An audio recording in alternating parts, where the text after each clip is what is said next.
For the longest time, the biggest decisions about people at work, who to hire, who to promote, how to keep them happy, they were often made based on experience, intuition, and, let's be honest, just a gut feeling.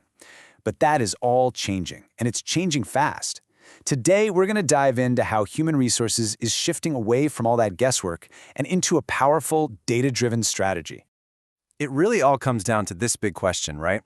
Is managing people an art or is it a science? Is it about personal connection and instinct, or is it about numbers and patterns and being able to predict what's next? For a long time, pretty much everyone would have said it's an art, but the rise of data is really forcing us to rethink that. And this slide, right here, just perfectly lays out that shift.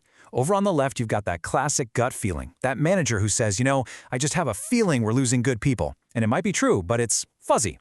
Then on the right, you've got the data-backed insight. Our data shows our high performers are leaving for these specific, identifiable reasons. See the difference? One is just a worry, the other is a diagnosis that you can actually do something about. To really get why this is such a game changer, let's walk through a scenario that, trust me, plays out in companies all the time. So let's meet Jen. She's a pretty experienced HR director. She's definitely good at her job. Her company's growing, and on the surface, everything seems to be going great. But something's starting to bubble up.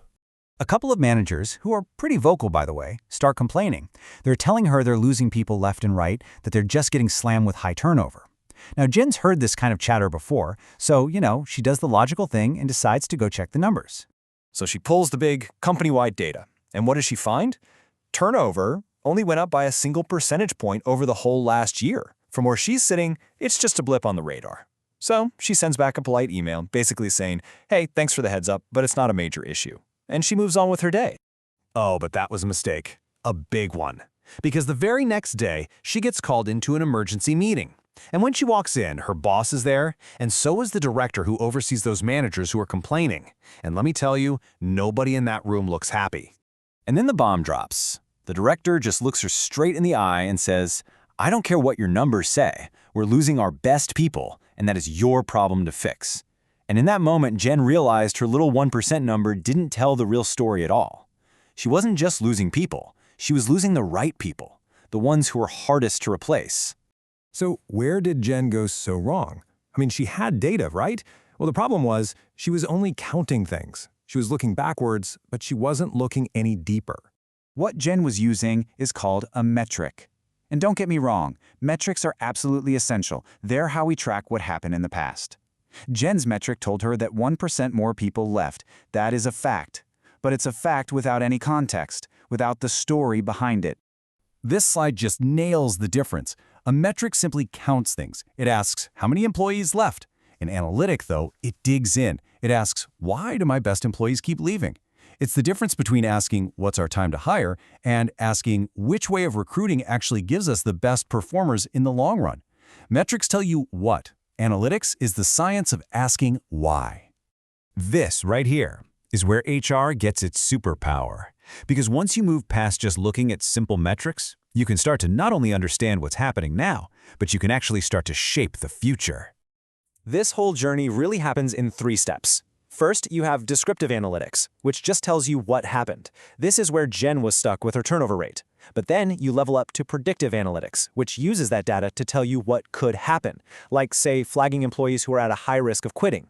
And then the most powerful level of all, prescriptive analytics. This tells you what you should do about it. It'll actually suggest specific things you can do to keep those key people. And you can just see the payoff right here. The value you bring to the business just skyrockets as you move up that ladder. Just recording data, yeah, that has some value. But being able to predict the future and then recommend exactly what to do, that's how HR goes from being a support function to a strategic powerhouse. So this all sounds great, right? But how do you actually make it happen? It's not about just running one fancy report. It's about building a whole system for continuous insight. And this is one model for doing exactly that. Think of it like a cycle that never stops. You scan the world outside for things affecting your people. You plan what you need to do based on that scan. You produce results by making your HR processes smarter. And here's the kicker.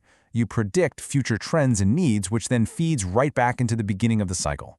It becomes this living, breathing system for making smarter people decisions. At the end of the day, this isn't just about cool charts and complicated algorithms. It's about creating better places to work and getting real business results. So, what's the bottom line? Well, with analytics, you're making way more accurate decisions. You're cutting out all the guesswork that can lead to really expensive mistakes. You can actually design strategies to keep your best people and keep them engaged because you know the real reasons they might leave. You can tailor your recruiting and even get ahead of workforce problems before they turn into a full-blown crisis. Now, this is a really fascinating number. Even though the potential here is enormous, the field is still pretty new.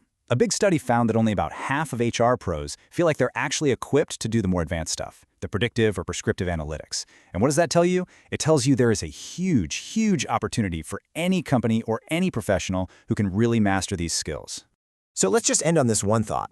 Forget about just reporting who left last quarter. What if your company could actually predict who was a flight risk before they even updated their resume? And what if you knew the exact right thing to do to convince them to stay?